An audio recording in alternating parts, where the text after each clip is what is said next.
Thanks to all of you, there's an important new memorial on the Mall in Washington, D.C., the National World War II Memorial. Designed by Friedrich St. Florian, it creates a special place to commemorate the sacrifice and celebrate the victory of World War II. At the same time, it enhances a space that is already special, our National Mall. The memorial covers more than 7 acres, 2/3 of it landscaping and water. It's built of bronze and granite, some 17,000 pieces of granite from South Carolina, Georgia, North Carolina, California, and Brazil. The memorial commemorates the battles of World War II and the people who fought them. But it's much more than a memorial to hardship and gunfire, sacrifice and heroism. It's a celebration of the spirit that brought all Americans together, black and white, Native American and first-generation immigrant, soldier and factory worker. On the battlefront and on the home front. They've been called the greatest generation that ever lived, and Americans everywhere have helped create this memorial to say thank you.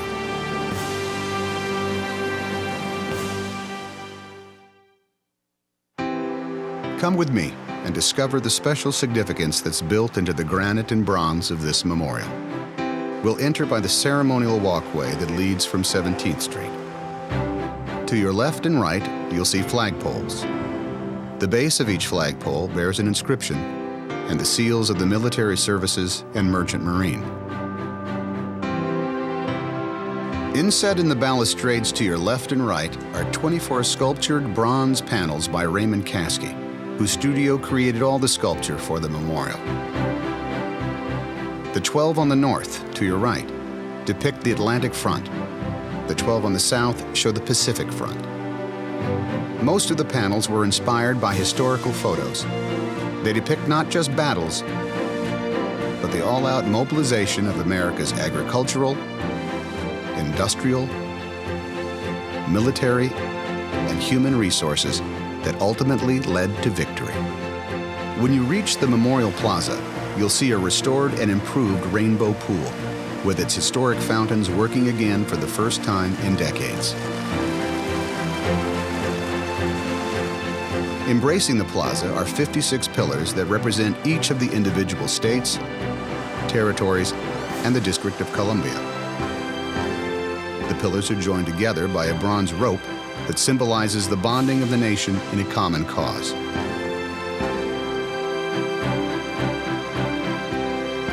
Two bronze wreaths, one of oak and one of wheat, symbolize America's role as both the arsenal of democracy and the breadbasket of the world.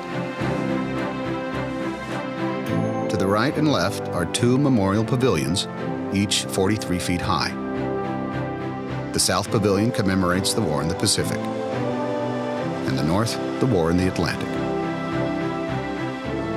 In each pavilion, 4 bronze columns support American eagles that hold a suspended laurel wreath to memorialize the victory of the World War II generation. On the floor of each pavilion is the World War II Victory Medal. Beyond the rainbow pool, you'll see the Freedom Wall. Here we mark the price of freedom. A field of 4,000 sculpted gold stars commemorates the more than 400,000 Americans who gave their lives. The gold star has its own history. During the war, blue stars were displayed to indicate family members serving in uniform. The stars changed to gold when a loved one was lost. The pillars closest to the Freedom Wall, occupying places of honor, represent the original 13 states. The rest are ranked in the order in which they achieved statehood or became part of the United States. Every element of the World War II memorial works to a single purpose, eloquently expressed in the engraving of the announcement stone we passed at the ceremonial entrance. Here in the presence of Washington and Lincoln, one the 18th century father and the other the 19th century preserver of our nation. We honor those 20th century Americans who took up the struggle during the Second World War and made the sacrifices to perpetuate the gift our forefathers entrusted to us. A nation conceived in liberty and justice.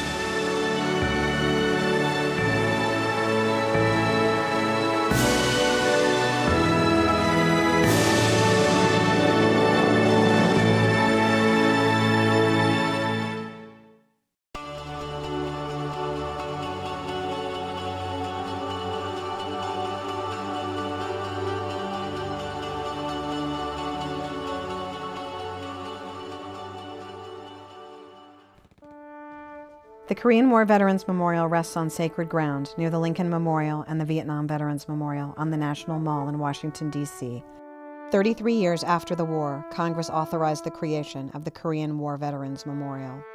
We decided that we would just write up a request to the Congress. We printed it up and we appeared and testified.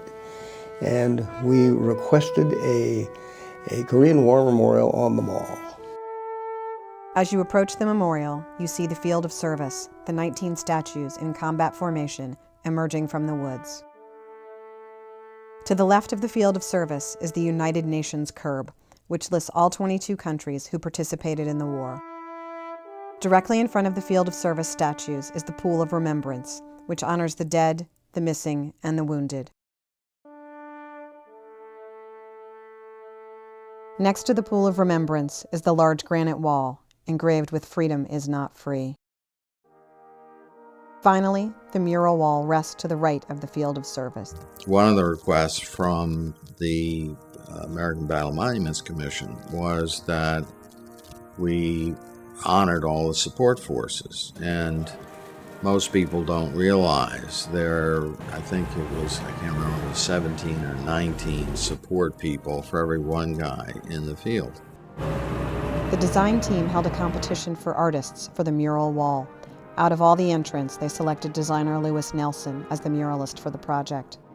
He was chosen to do the faces, and he's the one who, we worked with him certainly, but he's the one who put together, he and Jennifer Stoller was her name, put together the composition of the faces. The granite was transported from California to Minnesota, where it was cut and engraved.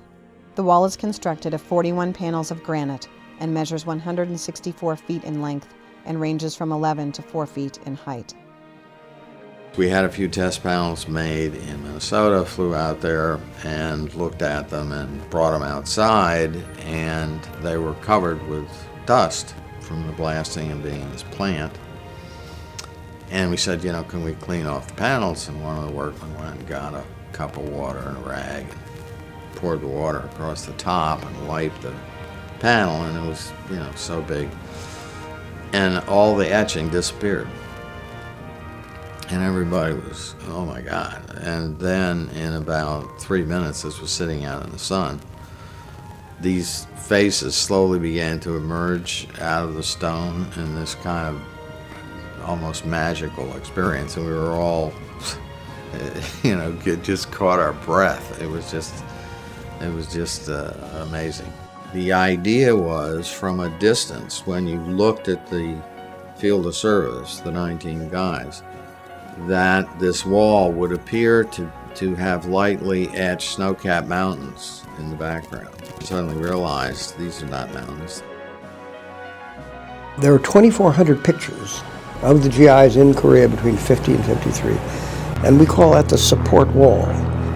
And on that wall are the naval ships and the air and the supply lines and the doctors and nurses and the chaplains and everything to support that guy in the field. We've had people come back and find themselves when they were 19 and 20 years old on the wall. And today they're, late 70s. Now, almost 60 years after the Korean War began, a memorial stands to honor all who served and to act as a reminder of the profound cost of the liberty that we have as American citizens. Freedom is not free.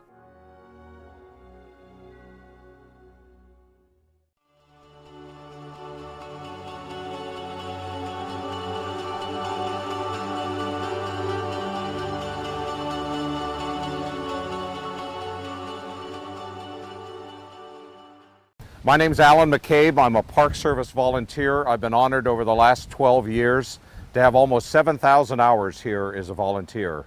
It's a labor of love for myself and all of the volunteers that wear the yellow hats to work at this wonderful memorial.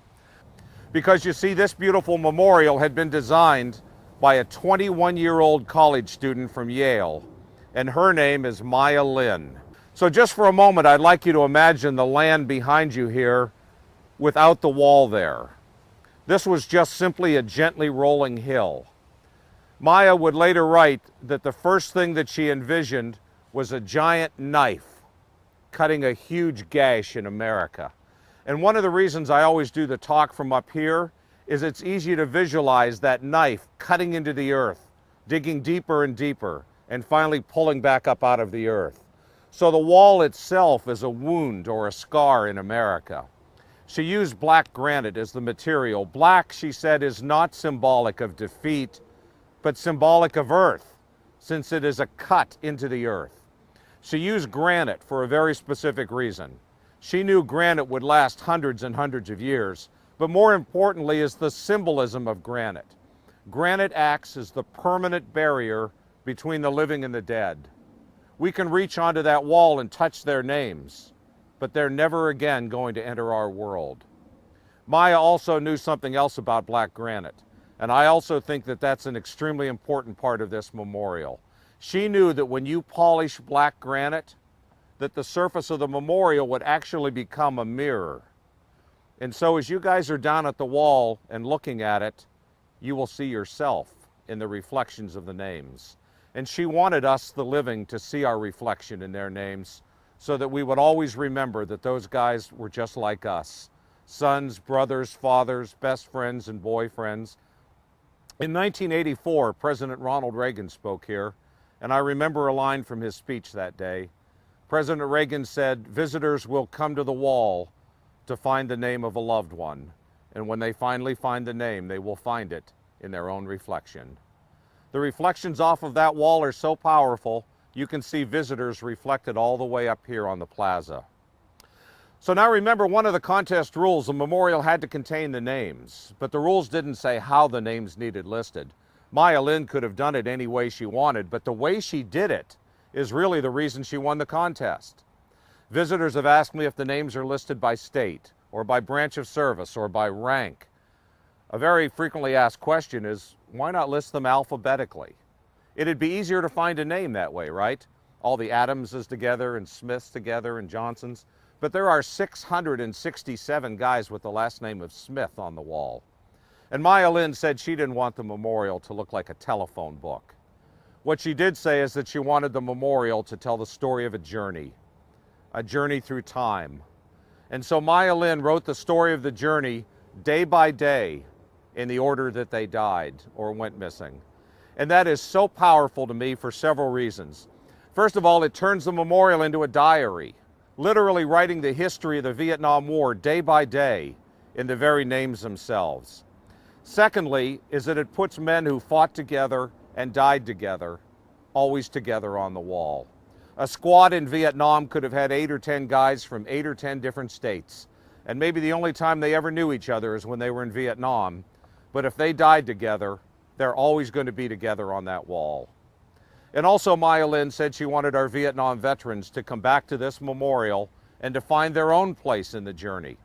So if I know when a veteran served in Vietnam, I can get them back exactly in front of the panels to be with the guys that they served with. Many of our volunteers are Vietnam vets. I can usually tell when they served in Vietnam by where they stand at the wall. They're back with the guys that they served with. So now you know the names are chronological by day. So the big question is, where do the names start? Now most visitors come in on this western point of the wall. The Lincoln Memorial's up here, all the tour buses stop out here.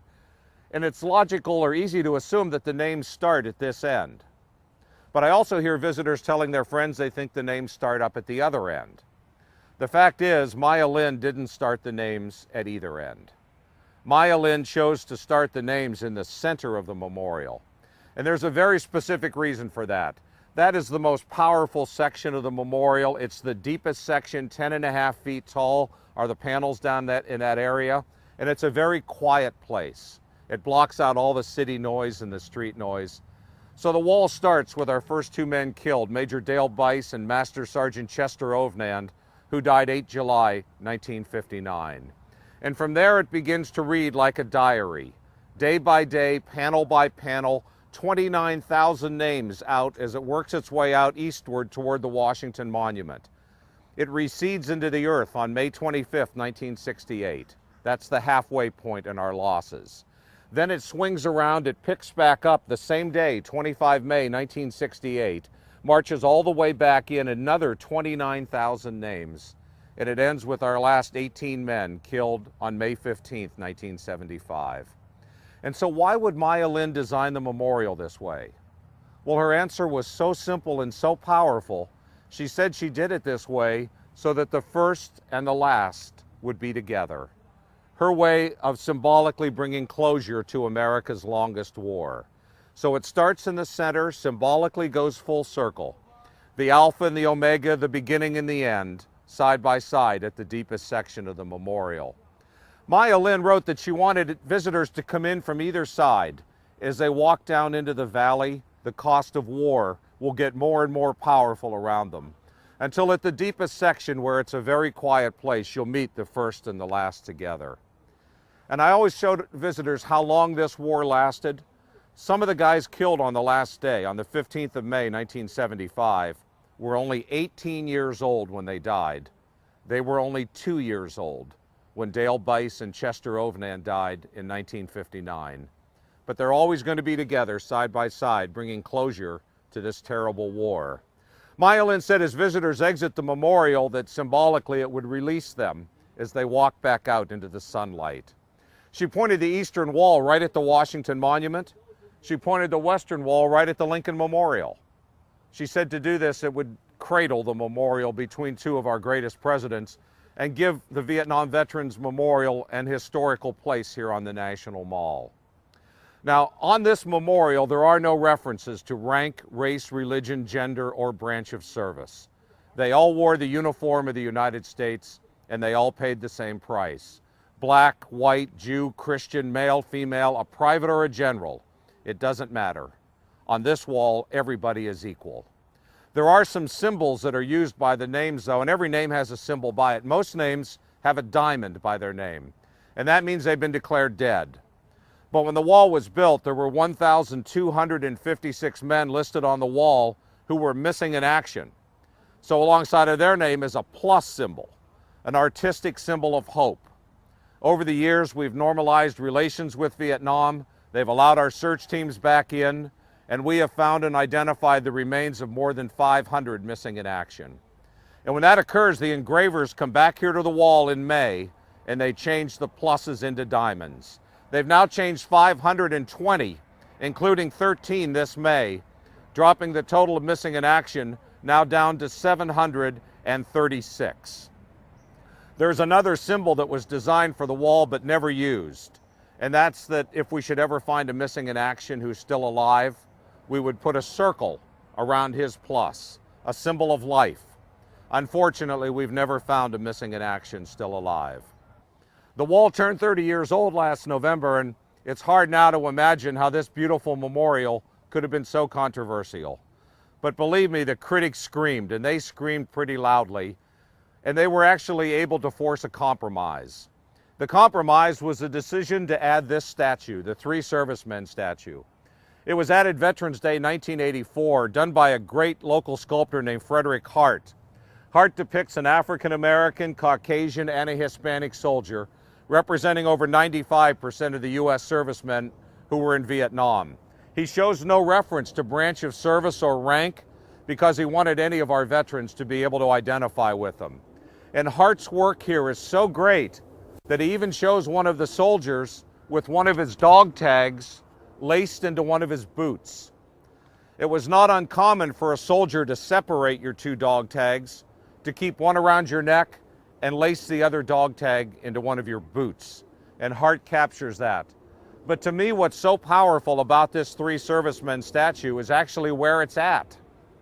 Because to many visitors, it looks like these guys have just come back from patrol exhausted in the heat and humidity of Vietnam, and as they step out of the tree line, they stop in shock, suddenly confronted not by the enemy, but by a black granite wall with the names of more than 58,000 they had served with.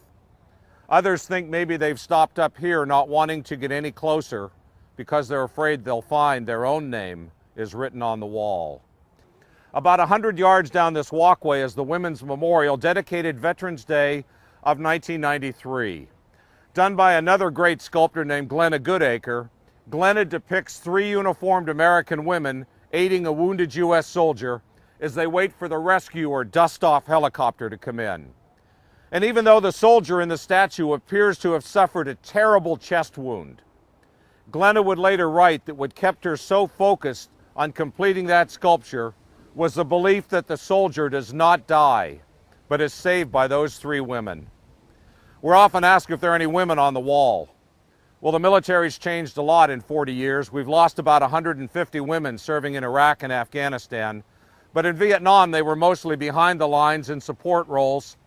About 85% of the women who served were nurses. There are 8 women on the wall, all 8 of them nurses, 7 Army, 1 Air Force. They're listed right along with the men in the order that they gave their lives. But around the Women's Memorial are planted 8 yellowwood trees in honor of the 8 women on the wall.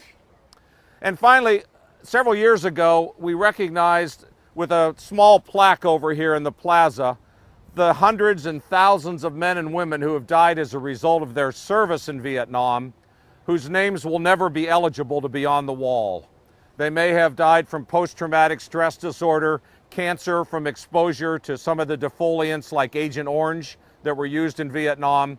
We call this the In Memory plaque to honor all of those who died as a result of their service, whose names will not be on the wall.